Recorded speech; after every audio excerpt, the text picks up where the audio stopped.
During the following program, look for NOVA's web markers which lead you to more information at our website.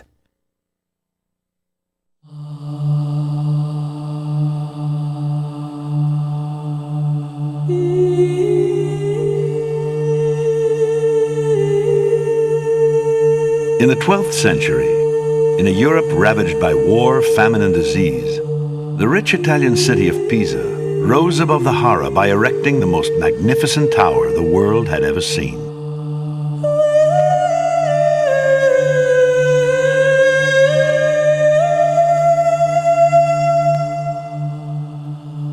"800 years later, this bold architectural dream has produced a nightmare. Inch by inch, year by year, the tower is slowly tipping over. What was once an amusing tourist attraction is now a threat. The top hangs 17 feet south of the base, and the Leaning Tower of Pisa is on the brink of disaster. A collapse might be triggered by a storm or an earthquake. I'm astonished it's still standing. Pisa is shaken by several tremors each year. If an earthquake rocks the ground, or a storm sweeps in from the nearby coast, one of the wonders of the world will be lost forever. Can modern ingenuity prevent this nightmare and save Pisa?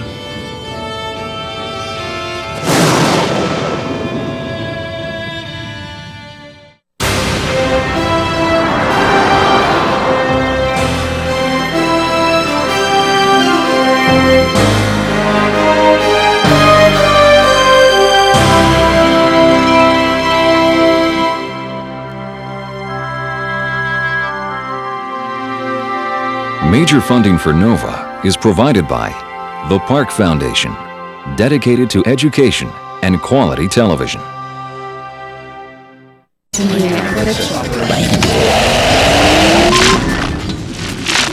CNET, bringing the digital age into focus. CNET.com, the source for computers and technology.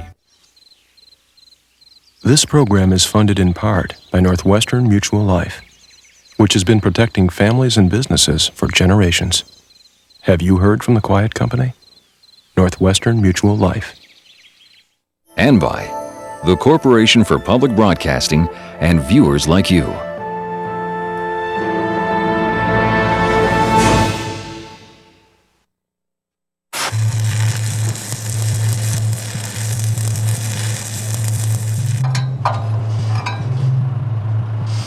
Over the last decade, teams of engineers and scientists have been at work in the Italian city of Pisa. A $20 million struggle to save the Leaning Tower is approaching a crucial stage. Built 800 years ago to house the bells of the vast cathedral of the Piazza dei Miracoli, or Place of Miracles, the Leaning Tower of Pisa is one of the wonders of the world. And one of Europe's top tourist attractions, with over 6 million visitors each year.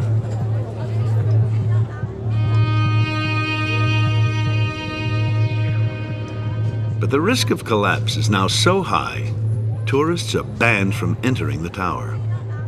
People still travel thousands of miles to steal a glimpse.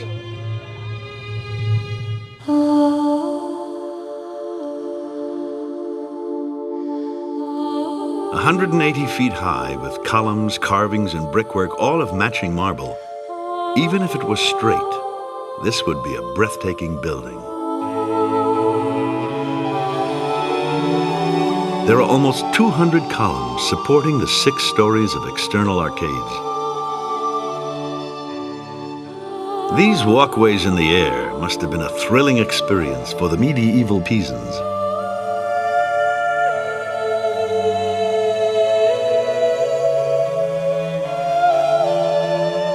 Even today, the view is spectacular.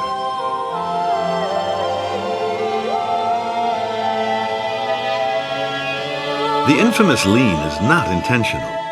The gravity-defying 5.5-degree tilt is a tragic flaw that could eventually destroy the tower.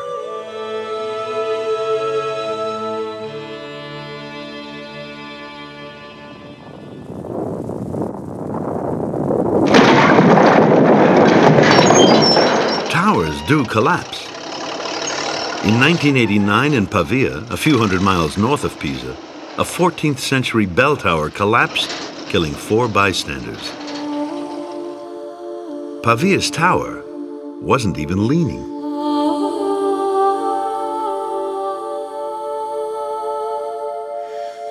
The Italian government reacted, and here in the shadow of Pisa's tower, a committee of experts has been assembled. Nobody has refused this invitation. Saving Pisa is the greatest prize in civil engineering. Among the brilliant minds rising to this challenge are Giorgio Macchi of Pavia and John Berlin of Imperial College London. When you come in through the west gate and see this glistening white structure looming over the cathedral, with its lovely symmetry, it is beautiful, but it's breathtaking. The fact that it hasn't fallen over, that it's just shimmering on the edge. Berland, a soil engineer, digs into problems below ground, while Giorgio Macchi, a structural engineer, attacks weaknesses in the tower itself. My work is on structural problems, so I saw immediately the structural risk. In my opinion, the tower is in real danger.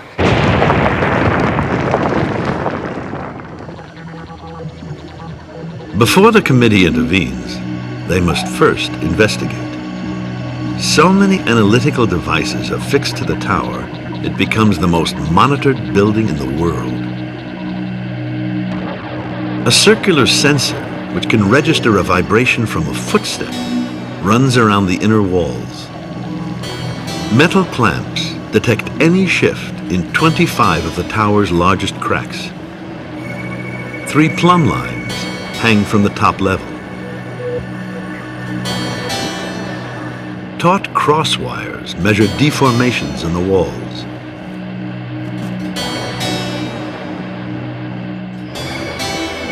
Some startling secrets are exposed. The tower reacts to changes in the elements.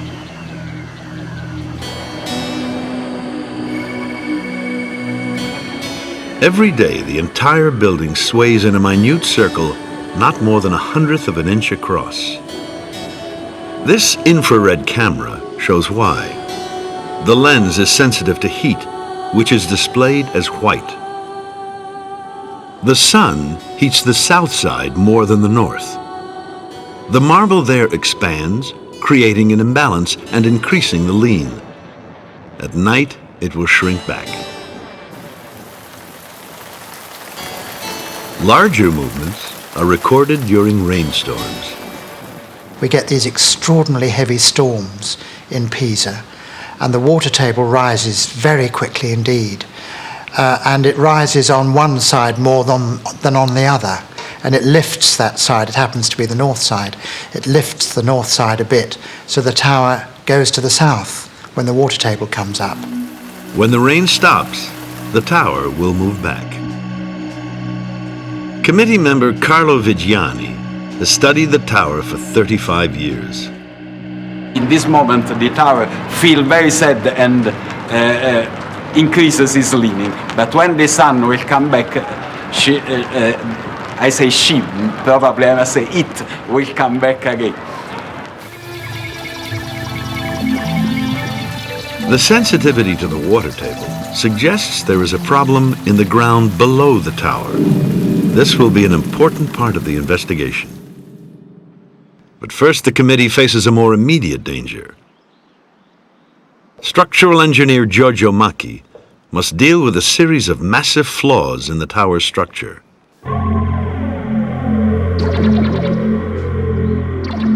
The tower is a hollow cylinder. 45 feet across. In most places, the walls are 9 feet thick. But corkscrewing through the walls is a staircase wide enough for 2 Pisans to climb side by side. This reduces the thickness of the walls to barely a yard in some places.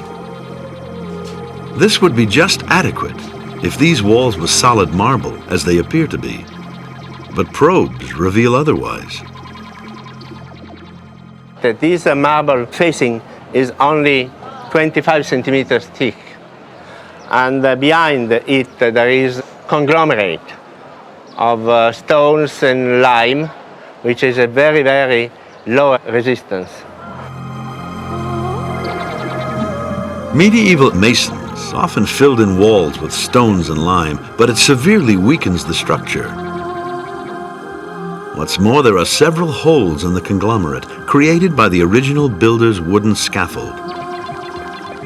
The holes are some 40 centimeters high holes, so they reduce the resistance area of the wall in a considerable way. Turns out that this elegant marble facing is the tower's main support. The stress created by the lean falls mainly on this thin facade. That's why many of the bricks are cracked. One may be the start of a collapse. To pinpoint this potential catastrophe, Maki must locate the tower's zone of maximum stress.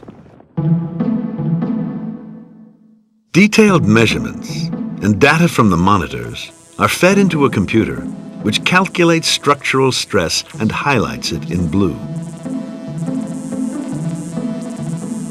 The largest stresses are on the south side, below the lean on the second story, where a doorway meets the staircase. This is where the collapse will begin. By calculation, we found that this is the really critical point. If the marble here gives way, the 14,000-ton tower won't merely crumble. The tensions accumulated over centuries will be unleashed with immense and sudden force.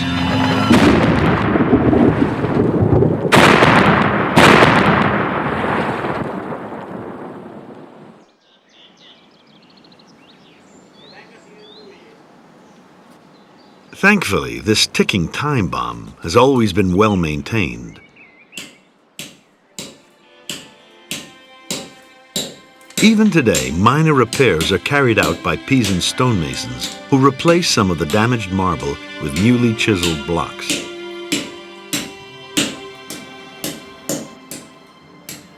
There were very many substitutions of stones in this area. You can see here is the original stone. These are completely substituted stones here and there, and completely substituted in this area. But traditional maintenance will no longer contain the growing stress of the lean. In 1992, a dozen plastic-coated metal tendons are wrapped tight around the critical second story. The cracks are held shut and the collapse prevented, or at least delayed.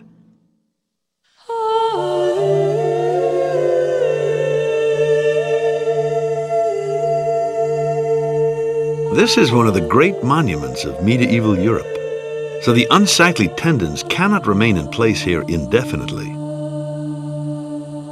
Now that the structure has been strengthened, the committee begins to search for a permanent solution.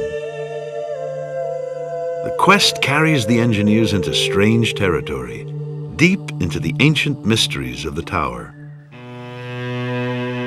Medieval Italy was tower mad. Skylines like this one at San Gimignano, just south of Pisa, were commonplace. For the princes and merchants, the bigger your tower, the more wealth and power you projected. Today, Pisa is a quiet university town. But medieval Pisa was an aggressive trading power and one of the richest cities in the world.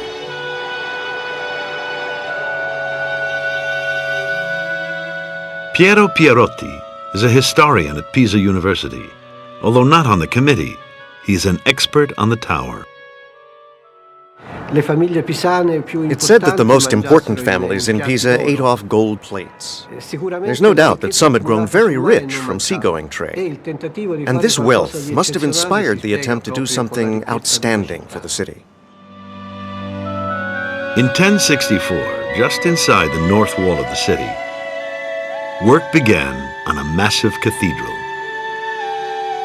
The wedding cake tiers of marble columns were an early expression of the style that would later embellish the tower. Inside are more colonnades.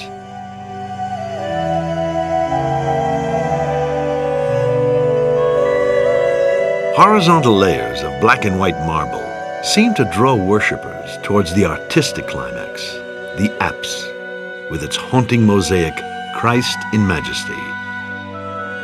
The Pisans borrowed ideas from other cultures. There are Byzantine mosaics and an Islamic dome. And they recycled the marble of classical buildings, inviting comparisons to the glory of ancient Rome.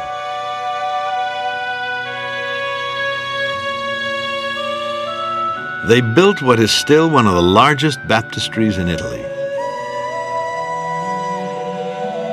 Here, the richest citizens were christened in style. This bizarre architectural mix has Gothic pinnacles sprouting from the trademark Romanesque colonnades.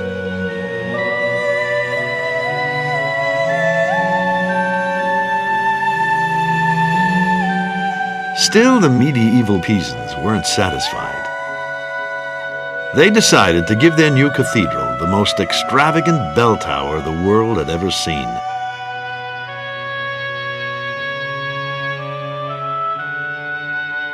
But their ambition exceeded good building practice.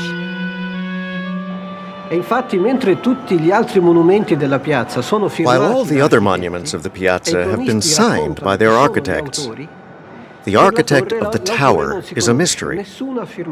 Nobody put their name on the tower. The builders must have felt that the plan for the tower was overambitious because they knew that the ground in Pisa tended to give way easily.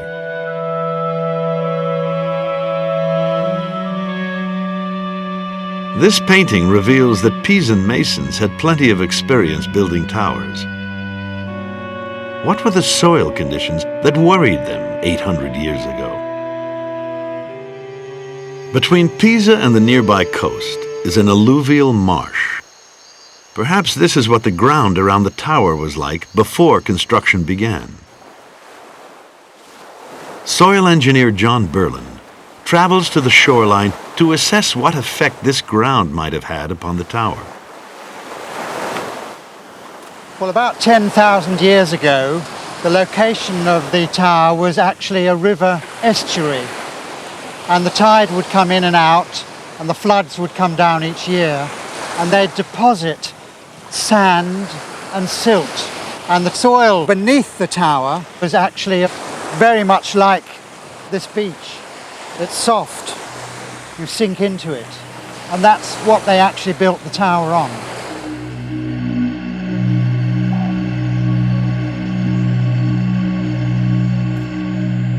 A team of scientists performs an ingenious experiment to reconstruct Pisa's geological history.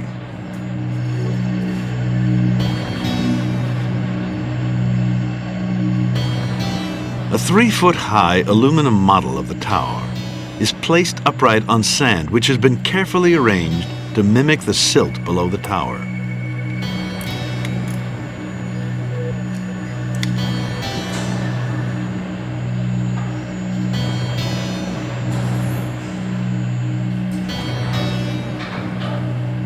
Sandy silt and metal tower are then lowered into a centrifuge, which will simulate the effect of hundreds of years of gravity.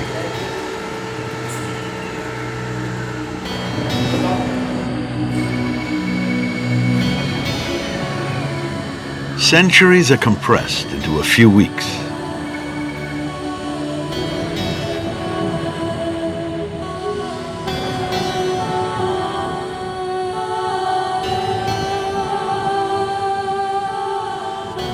When taken out of the centrifuge, this tower leans just like the real thing. Not only did the model sink, but it sank unevenly, just like the real tower, which was built on ground no more solid or consistent than a beach.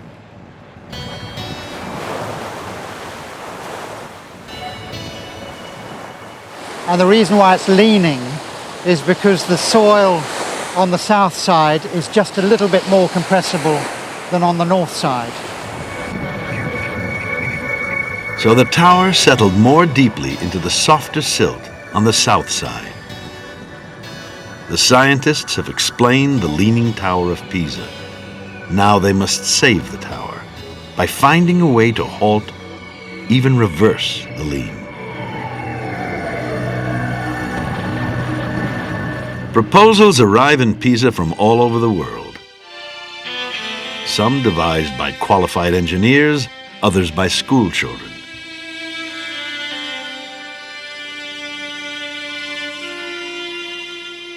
But most rely on some version of a huge prop. Aesthetically, this would be unacceptable and would probably destroy the tower. A lot of people say, why can't we just prop it, or why can't we just push it back? And this experiment shows why that's about the most dangerous thing you could do, in fact.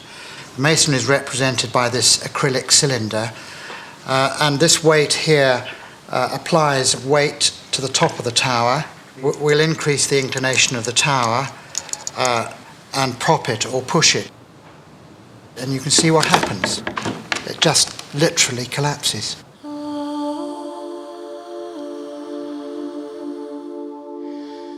The search for a solution takes the engineers back into history.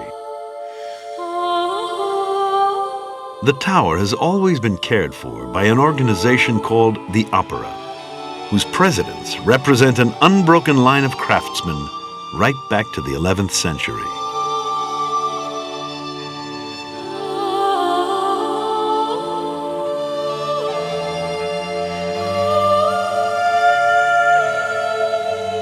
The Opera archives contain a priceless hoard of information. A report from 1550 showed the top was already 12 feet south of the base.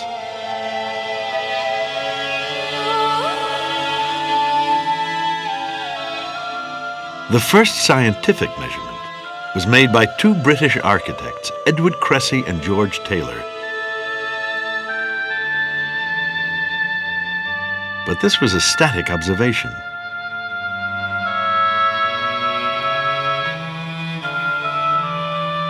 Regular surveys have been made since 1911,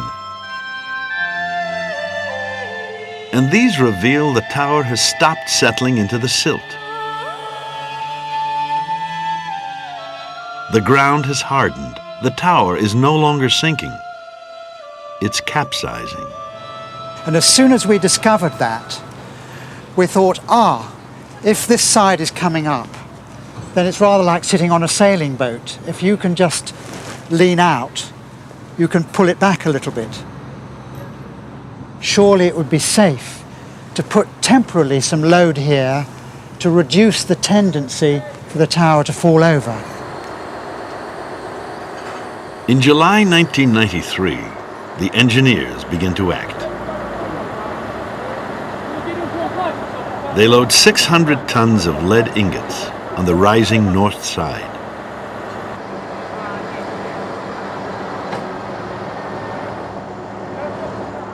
As the lead is piled up, there's always the danger that the ground might give way again. So the tower's reaction is scrutinized by the electronic monitors. They can tell us to 1/100th of a millimetre how much the tower is moving at the top. So we did this very gradually over a 4 or 5 month period, putting the lead weight on, leaving it for a day, making measurements, putting another one on, and so on.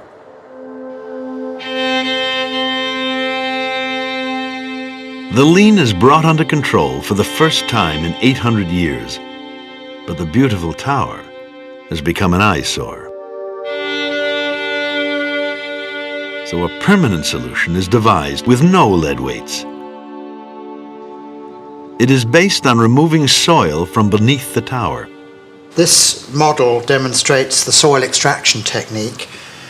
We drill in under the tower with a specially designed drill which causes no disturbance to the ground.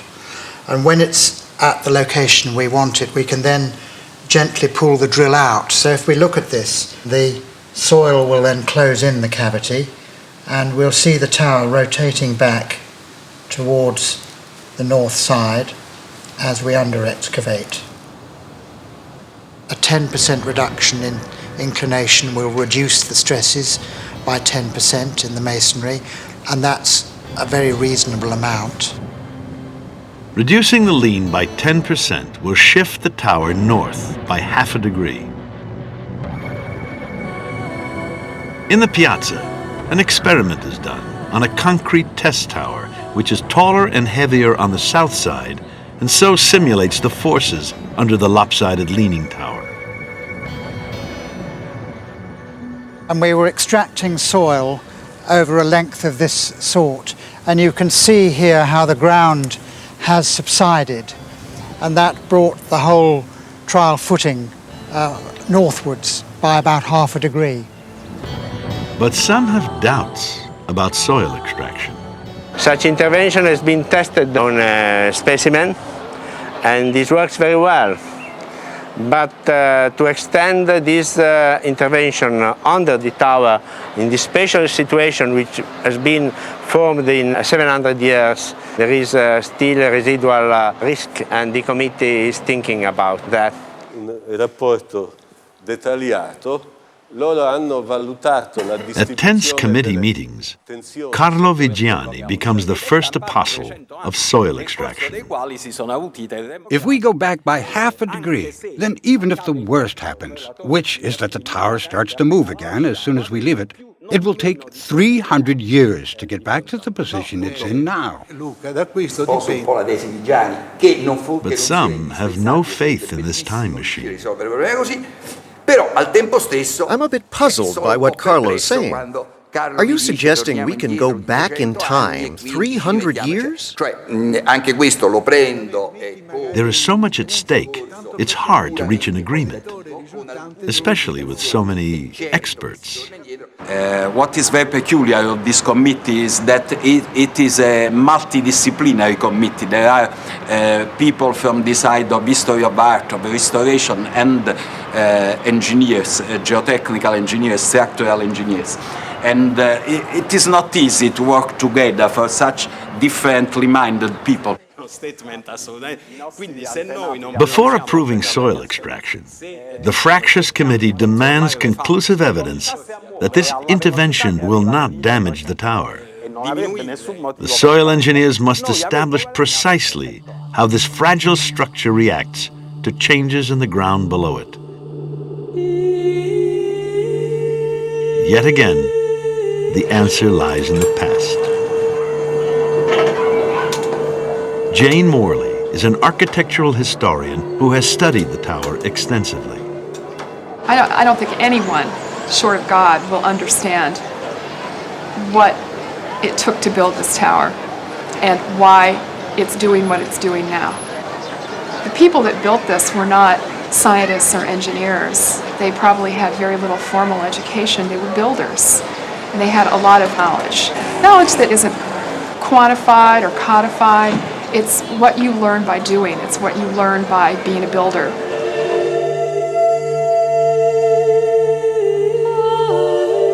Perhaps something the medieval builders did will give modern engineers useful insights into the mysterious interaction between this structure and the soil. The first clue is in the impressive craftsmanship of the exterior marble. Each stone layer is precise within less than a millimeter. And this is the reason why we can get so many information just by measuring these stones. You can see that in most of the stone there is no mold at all at the contact between the two stones. It depends on the high quality of workmanship. These stones reveal an extraordinary history. Construction of the tower began in 1172. After about 6 years, the masons had reached the 4th level, but then they stopped.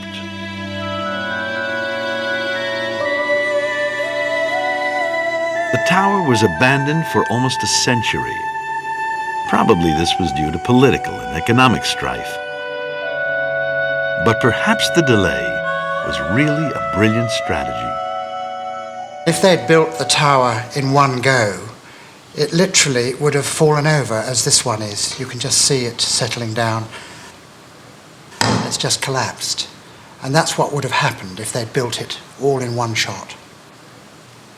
So what they actually did was they built the tower up to a little above the 3rd story, and then they stopped.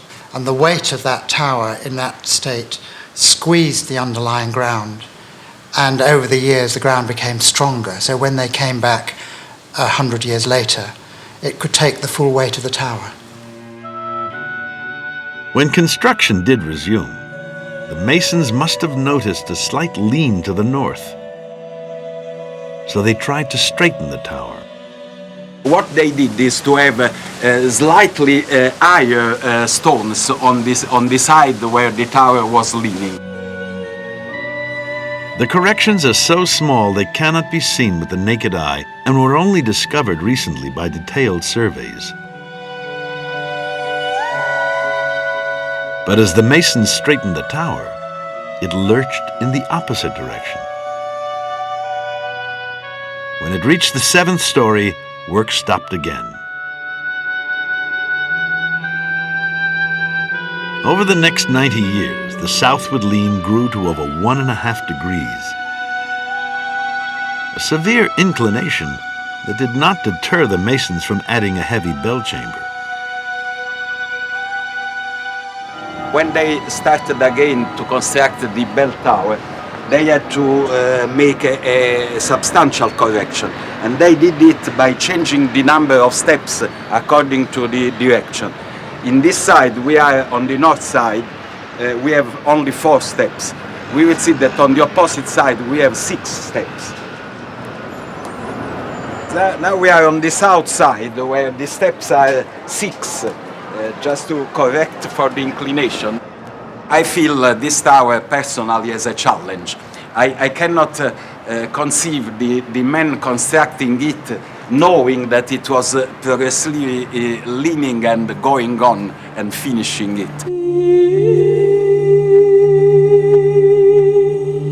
As a result of the delays and corrections over generations, the tower appears banana-shaped. This deformity provides the vital clue to the relationship between the soil and the structure and is the basis of Berlin's computer model. We've been through a period of about 3 years of a very, very intense study using our computer models, studying soil extraction. All the results have been positive. We've learnt what we can do and what we can't do. But some believe a computer model oversimplifies the construction of the tower. You had different people working on it at different times with different states of knowledge about what structures like this can do, what they can't do, what happens to them over time. And you've got different sections of the tower that are different geometries. So to write at any degree, you may not get the predicted structural action that you would want. The proof the committee demands remains elusive. In the meantime, its deliberations are complicated by yet another proposal. A plan to replace the unsightly tendons.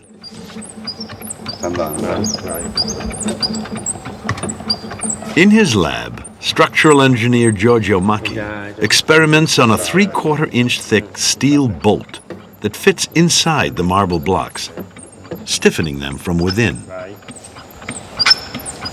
But there is a risk the bolt might actually weaken the marble. On a test rig, a marble block is forced upwards while the bolt is held in a vise. Eventually, one will break, but Macchi has calculated it will not be the marble.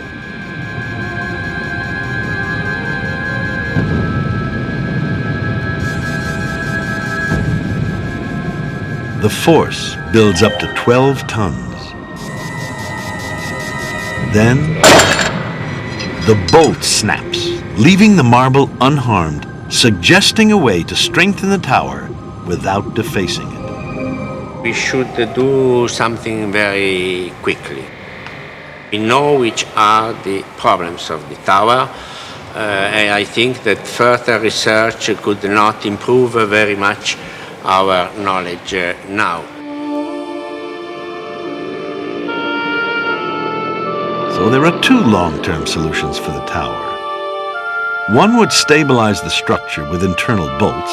The other would reverse the lean through soil extraction. Faced with this choice, the committee hesitates, their indecision fueled by a frightening history. There have been many previous interventions. All have failed.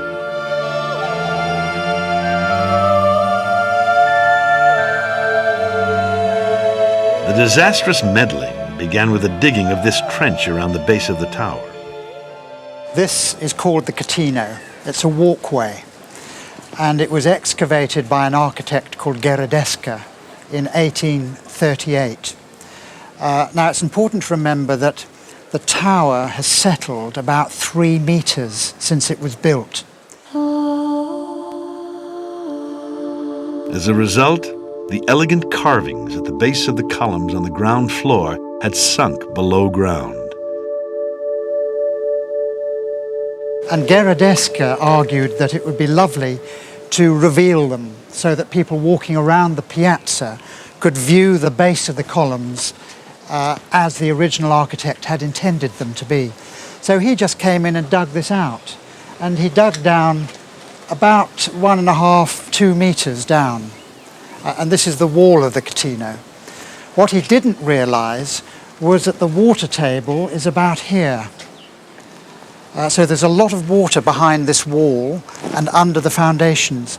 And as he dug this Catino out, the water came spouting out of the ground. And the tower moved. The top of the tower moved about 0.5 meter. It lurched, literally, this way. It's amazing that it didn't fall over.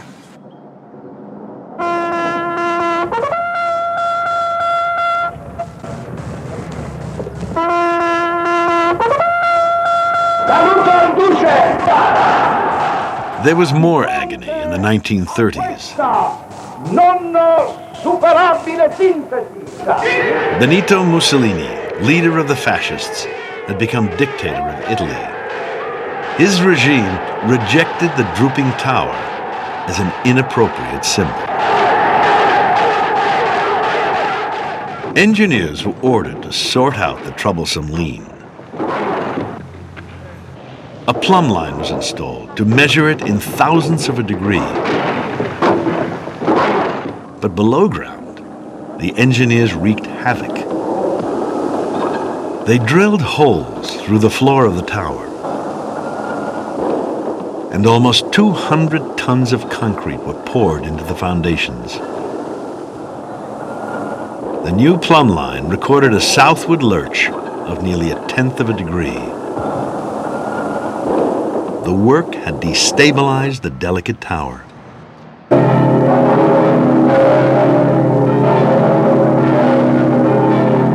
In the 1950s, the 7 swaying medieval bells were locked tight. Their vibrations had been shaking the tower apart. So precarious was the condition of the tower that even its bells could tip the balance. An object lesson that even today must be taken to heart. When anybody has tried to do anything on the south side, the tower has always said, "Don't touch me. I'm very, very delicate." And it's moved. So the tower has actually spoken to us through the way that it's moved. Caution is wise, but visitors grow impatient. Pisa's tourist industry appears to be struggling.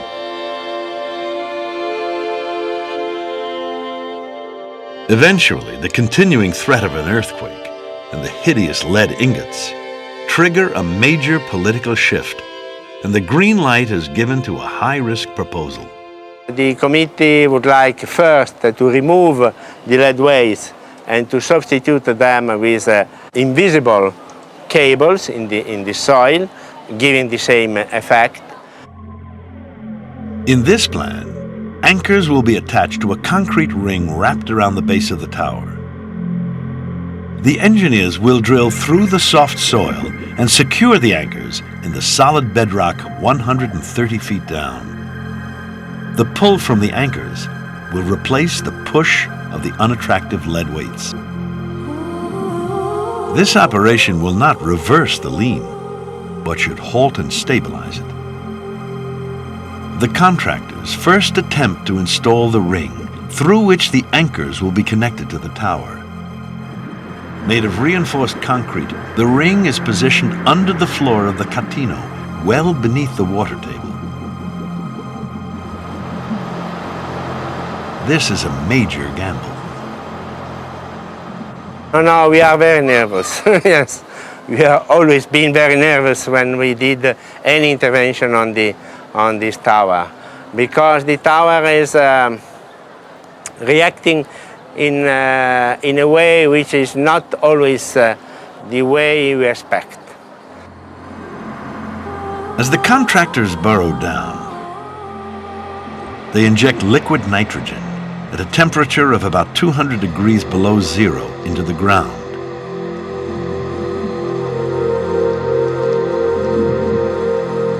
This freezes the surrounding groundwater so that it cannot flood the excavation. During the freezing, opera president Ranieri Favilli, all too familiar with the consequences of past interventions, gets carried away by an overactive imagination.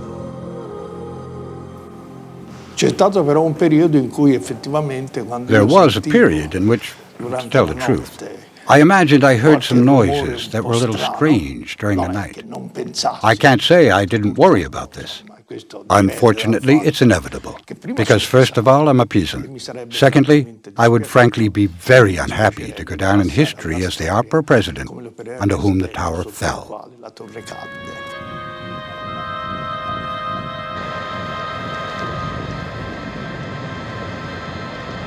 As the freezing moves to the sensitive south side, the monitors watch the tower closely.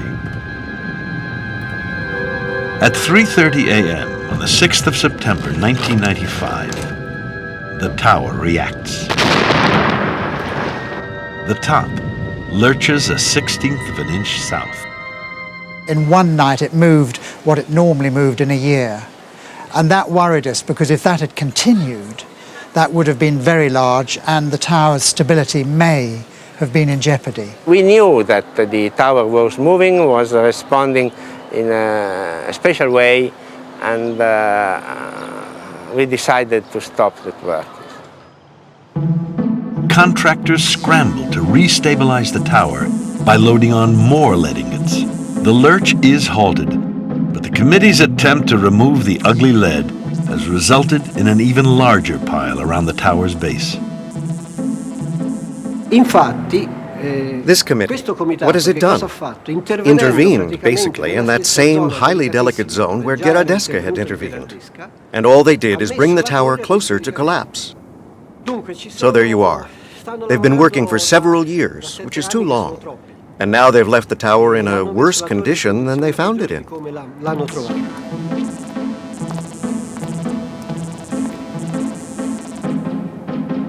One would believe, if one were of a late 20th century technocratic mentality, or just simply have a faith in science, well, we know so much. Why can't we come up with a solution to the problem?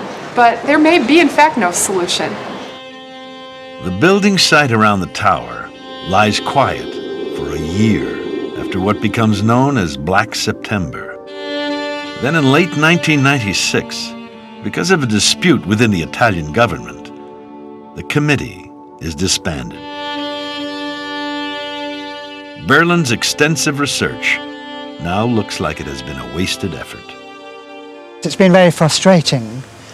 A lot of my friends say to me, how can you possibly stand the way this has gone on and on and on and on? Why don't you just resign? It would be so much easier. But it's so important to the life of the tower that we do something soon.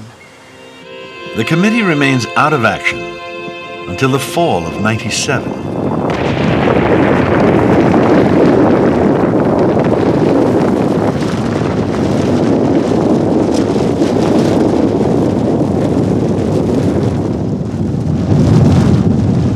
Just north of Pisa, the area around Assisi, birthplace of St. Francis, is hit by an earthquake measuring almost 6 on the Richter scale. Thousands are left homeless.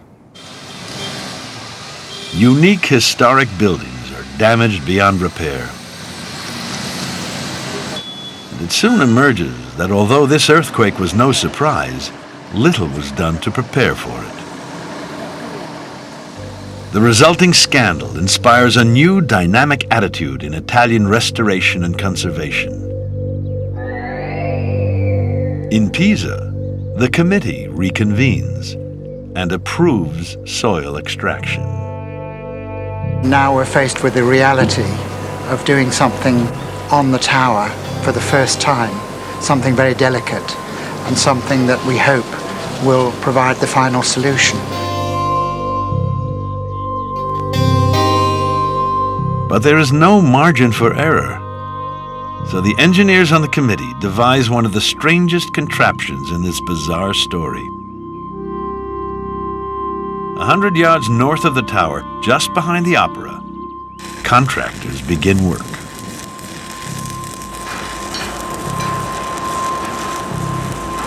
This is one of 2 tripods designed to hold steel cables that will run right across the piazza to brackets on the tower's 2nd story. The cables will form a massive harness to support the tower. The harness is a temporary safeguard structure. It's there to make quite certain that if something goes wrong, we can control it. It's only temporary. It'll only be there when we're operating on the tower. During an unsettling deluge, the first cable of the harness is craned into position.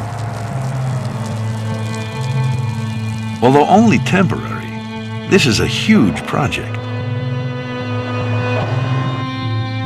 Just 10 yards of this cable weighs half a ton. If it lashes out from the crane, it could kill the workmen and damage the fragile tower.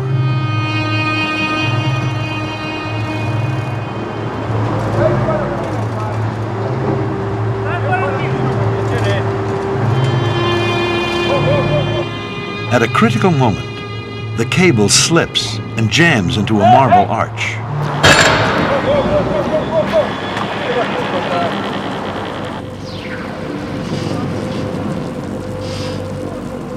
Locals come out to watch and hope that the tower will not overreact. Hours later, the struggle to free the cable is successful.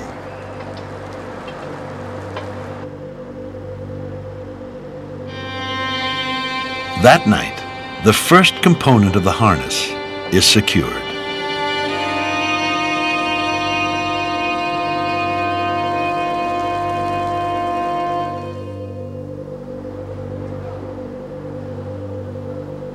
The completed harness is carefully balanced and adjusted.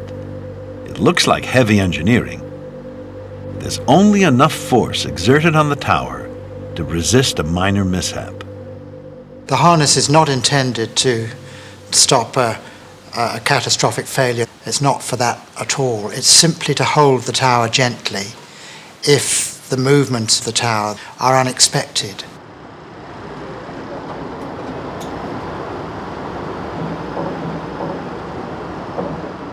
The scene is set, and the soil extraction is put to the test.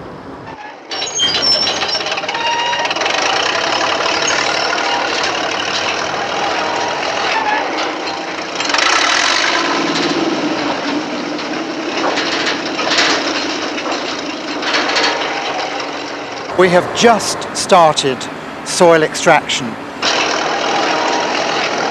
The drill is about 5 meters below ground level. And then the soil extraction takes place beneath the floor of the Catino. And the effect extends out. As we take the soil out, the effect of it extends under the tower. The success of soil extraction hinges on the assumption that the ground below the tower is mainly silt. On day one, soil begins to spew out of the extractor casing. But it looks like clay, not silt. Berland is eager to make an on-the-spot analysis. An experienced soils engineer can tell exactly what the soil material is.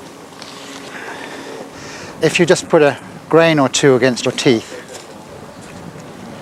you can tell straight away that this is actually a sandy silt.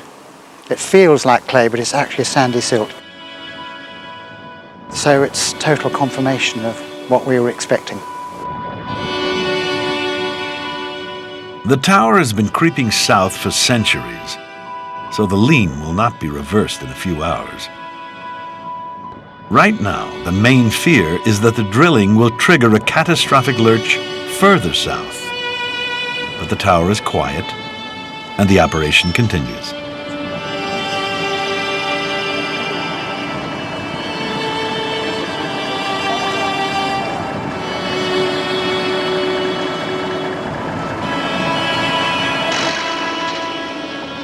We have started what could well turn out to be the final stabilization measures. The result will be that the tower will be leaning at 10% less than it is now, and we will have added 300 years to its life at least, and we will have reduced the stresses in the masonry. And these have been our prime objectives right from the start of the whole project. After 1 month of soil extraction, the top of the tower has moved 1/5 of an inch north. But the stable position of 300 years ago lies another foot away. Even if the operation goes well, it will take about 2 years to coax the tower that far north. Until then, the Leaning Tower of Pisa will remain wired in and strapped up like a patient on the operating table.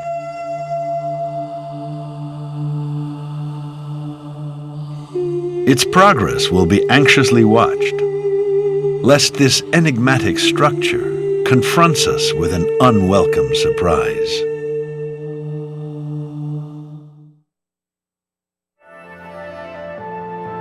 The Leaning Tower, the Statue of Liberty, Windsor Castle, and the Parthenon. On NOVA's website, find out what it takes to rescue the world's most famous monuments.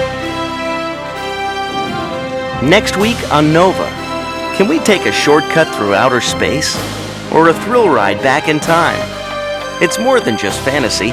It's real science. The secrets of time travel. To order this show or any other NOVA program for $19.95 plus shipping and handling, call WGBH Boston Video at 1-800-255-9424.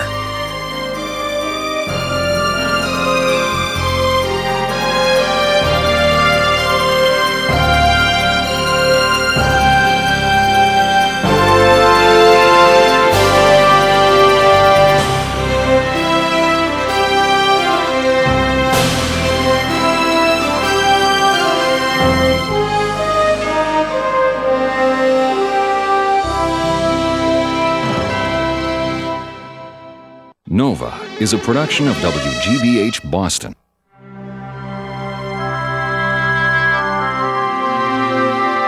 Major funding for NOVA is provided by the Park Foundation, dedicated to education and quality television. This program is funded in part by Northwestern Mutual Life, which has been protecting families and businesses for generations. Have you heard from the Quiet Company? Northwestern Mutual Life.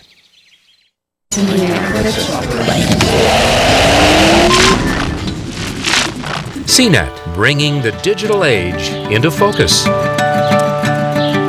CNET.com, the source for computers and technology. And by the Corporation for Public Broadcasting and viewers like you.